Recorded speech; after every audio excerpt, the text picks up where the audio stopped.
అది నవంబర్ మాసం. ఒక గొల్లబామ నేలమీద కూర్చుని గడ్డి తింటోంది. అబ్బబ్బబ్బా, జీవితం చాలా బాగుంది. ప్రతిరోజు పచ్చిగడ్డి తినడం, ఇంకా రోజంతా హాయిగా అలా తిరుగుతూ మజా చేయడం. తను చాలాసేపటి వరకు గడ్డి తినింది. ఇంకా మిగిలిన గడ్డిని పడేసింది. అప్పుడు ఒక పావురం తన దగ్గరకొచ్చి ఆగింది. అయ్యయ్యో, ఏం చేస్తున్నావు నువ్వు ఎంత గడ్డి తినగలవో అంతే తెంపాలి కదా. ఇప్పుడు మిగిలిపోయిన గడ్డి రాత్రి లోపల దానంతటా అది ఎండిపోతుంది కదా. గడ్డి దానంతటదే పెరిగింది. నువ్వేమైనా పెంచావా ఏంటి? నువ్వెందుకు అన్ని మాటలు అంటున్నావు? నేనెప్పుడూ ఇలానే చేస్తాను. అలా చెప్పి గొల్లబామ ఆకాశంలోకి ఎగిరిపోయింది. పెద్ద చెప్పడానికొచ్చాడు. తను కొంతసేపటి వరకు అలా ఎగురుతూనే ఉంది. ఇంకా అప్పుడు తనకి భూమి మీద ఒక ఎర్రటి టమాటో కనపడింది. ఓరి దేవుడో, టమాటో! తను టమాటా దగ్గరకు వెళ్ళింది. ఇంకా దాన్ని చూస్తూ ఆనందపడుతూ పాట పాడడం మొదలుపెట్టింది. ఈ టమాటో చాలా బాగుంది. టమాటో చాలా బాగుంది. టమాటో చాలా బాగుంది. అప్పుడది వెంటనే టమాటా దగ్గరకు వెళ్లి దాన్ని తినడం మొదలుపెట్టింది. దీని టేస్ట్ ఎంత బాగుందో అసలు! చాలా రుచికరంగా ఉంది. అలా తింటూ తింటూ తను సగం టమాటోని పూర్తి చేసింది. ఇంకా అప్పుడే 6 చీమలు అక్కడికి వచ్చాయి. అయ్యో, ఏం చేస్తున్నావు నువ్వు? మా టమాటోని తినేశావు. మీ టమాటోనా? ఇది ఇక్కడే నేల మీద పడి ఉంది.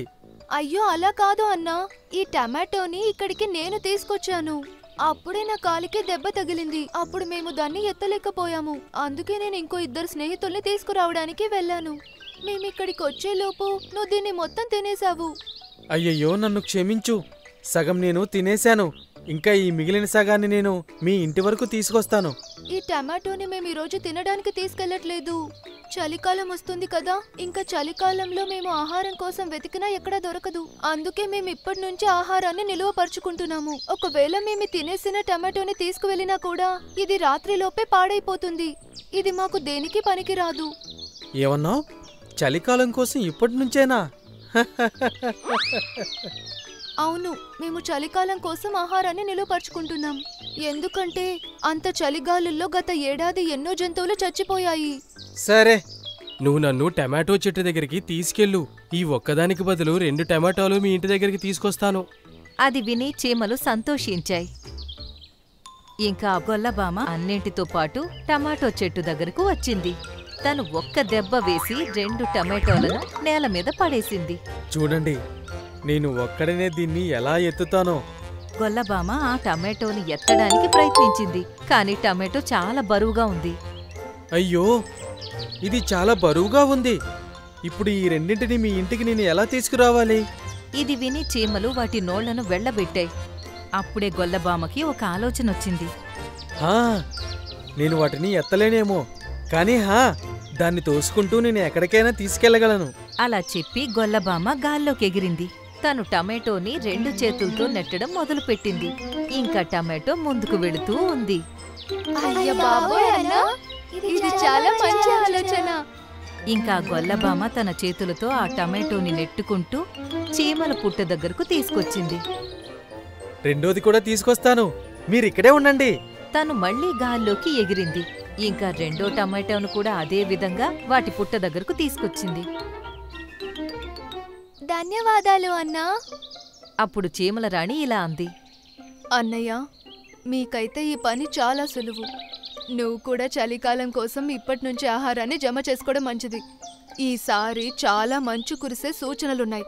నేల అస్సలు కనపడనంత విధంగా కురుస్తుందంట. అప్పుడు నువ్వు చాలా ఇబ్బంది పడతావు. సరే, కానీ మీ అందరూ మీ పని చూసుకోండి. నేను ఎగురుకుంటూ ఎక్కడికైనా వెళ్ళగలను.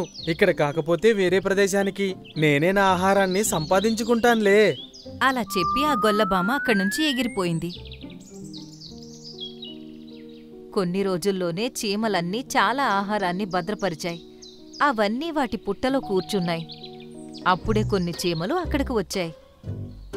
పదండి, మీరందరూ వెంటనే ఈ పుట్టని ఖాళీ చేయండి. అయ్యో, మేము చాలా కష్టపడి ఆహారాన్నంతా భద్రపరిచాము. ఇంకా ఇది మా పుట్ట. మరి మేమెందుకు వదిలి వెళ్ళాలి? చూడు, చలి చాలా విపరీతంగా ఉంది. ఇప్పుడు వెళ్ళిపోండి, లేదంటే తర్వాత వెళ్ళలేరు కూడా. ఇప్పుడు 2 చీమల మధ్య గొడవ మొదలైంది. అప్పుడు ఆ గొల్లబామ కూడా అటువైపు నుంచి వెళుతోంది. ఆ గొల్లబామ వెంటనే లోపలకు వెళ్ళింది. అది ఎగురుకుంటూ వెళ్లి చీమల ముందు నిలబడింది. ఏంటి విషయం? ఎందుకు మీరందరూ ఇలా అరుచుకుంటున్నారు? అన్నయ్య, ఒకసారి చూడు, ఈ చీమ మా మీద దౌర్జన్యానికి వస్తోంది. చెప్తోంది పుట్టని ఖాళీ చెయ్యాలని. ఏంట్రా, మీరెందుకు వీళ్ళని ఇక్కడి నుండి వెళ్ళమంటున్నారు? ఇది వాళ్ళ ఇల్లు. ఇంకా దీంట్లో పెట్టిన ఆహారం కూడా వీళ్ళదే. మాకు ఉచిత సలహాలు ఇవ్వడానికి ప్రయత్నించకు. నీ పని నువ్వు చూసుకో. ఇక ఇక్కడ నుండి వెళ్ళిపో, అర్థమైందా? అవునా? నేను నా పని చూసుకోవాలా? సరే, నేనేం చేయగలనో నీకు చూపిస్తాను. అప్పుడు ఆ గొల్లబామ గాల్లోకి ఎగిరి చీమలన్నింటినీ కొట్టడం మొదలుపెట్టింది. అయ్యో అయ్యో అయ్యో, వీడు మా వీపుల్ని విరిచేస్తాడేమో. వెళ్ళిపోతామన్నా వెళ్ళిపోతాము, ఆగు. అది విని గొల్లబామ ఆగిపోయింది. ఇంకా చీమలన్నీ అక్కడి నుంచి పారిపోయాయి. చాలా బాగా చేసావన్నయ్య, మీకు చాలా చాలా ధన్యవాదాలు. ఏమీ పర్వాలేదు ప్రియమైన చీమలు, ఇంక నేను వెళ్తాను. పుట్ట నుంచి వచ్చేశాక తను సాయంత్రం వరకు తిరుగుతూనే ఉంది. ఇప్పుడు చలి బాగా పెరిగిపోయింది. తనకి ఆకలి కూడా వేస్తోంది. ఇంకా ఎగరడంలో కూడా బాగా ఇబ్బంది పడుతుంది. అయ్యో, నేల మీద అంతా మంచుతో నిండిపోయింది. ఒక గడ్డిపోచ కూడా కనిపించట్లేదు. మరి నేనింక ఏం తినాలి? తను ముందుకు వెళ్లాలనుకుంటుంది, కానీ చలి కారణంగా తన రెక్కలు కూడా ఆడించలేకపోయింది. ఇంకా ఆ చల్లటి గాలి తనని వెనక్కి లాక్కుపోయింది. గాలితో పాటు తను ఎగురుకుంటూ తను చీమల పుట్టలోకి వెళ్ళిపోయింది. ఇంకా తనను చూసి చీమలు చాలా ఆశ్చర్యపోయాయి. అయ్యో, ఇది అన్నయ్య కదా? ఈయనని ఈ విధంగా ఎవరు చేశారు? చూస్తుంటే చలి కారణంగా తన శరీరం మొత్తం బిగుసుకుపోయింది. మనం వెంటనే ఏదో ఒకటి చెయ్యాలి. మనం ఏవైతే చెక్కలు భద్రపరిచామో నువ్వు వాటిని తీసుకొచ్చి తన ముందు పెట్టి నిప్పంటించు. ఇప్పుడు చీమలు గొల్లబామ ముందు కొన్ని చెక్కలు ఉంచి నిప్పును వెలిగించాయి. అలా చెప్పి చీమల రాణి ఒక మూలకు వెళ్ళింది, ఎక్కడైతే అవి వాటి ఆహారాన్ని భద్రపరిచాయో. ఆ చీమరాణి అక్కడ ఉన్న ఒక జామకాయ ఆకును తీసుకుని తను తిరిగి గొల్లబామ దగ్గరకు వచ్చింది. మిగతా చీమలేమో అంతలోపు గొల్లబామ ముందు నిప్పును వెలిగించాయి. ఇప్పుడు తన కళ్ళు తెరుచుకున్నాయి. ఈ మంట ముందు చాలా సుఖంగా ఉంది. మీ అందరికీ చాలా ధన్యవాదాలు. ఇందులో ధన్యవాదాలు చెప్పాల్సిందేముందన్నయ్య? మీరే కదా మమ్మల్ని ఆ చీమ నుండి రక్షించారు. ఒకవేళ మీరలా చెయ్యకపోతే మీలాగే మేము కూడా చలిలో ఇరుక్కుపోయి ఇబ్బంది పడేవాళ్ళం. కానీ మీరు చెప్పిన మాట నేను పట్టించుకోలేదు. ఒకవేళ నేను ఆహారాన్ని భద్రపరుచుకొని ఉంటే ఇప్పుడు నేను ఆకలితో ఉండేవాణ్ణి కాదు. మీరు ఆకలితో ఉండాల్సిన అవసరమేం లేదు. ఈ పచ్చాకు తీసుకోండి. ఓరి నాయనో, ఇది జామకాయ ఆకు కదా? ఇదైతే నాకు చాలా ఇష్టం. అలా చెప్పి గొల్లబామ ఆ ఆకును తినడం మొదలుపెట్టింది. మంట ముందు కూర్చున్నాక తన చలి పోయింది. ఇంకా ఆకును తిని తన ఆకలి కూడా పోయింది. తను ముందులాగే బాగైపోయింది. వచ్చే ఏడాది నుండి నేను కూడా మీలాగే ఆహారాన్ని భద్రపరుచుకుంటాను. ఇంకా మీతో పాటు ఇక్కడే ఈ పుట్టలోనే చలికాలాన్ని ప్రశాంతంగా గడుపుతాను. అది విన్నాక చీమలన్నీ సంతోషించాయి. ఇంకా అన్నీ ఆ మంట ముందు కూర్చుని మాట్లాడుకోవడం మొదలుపెట్టాయి.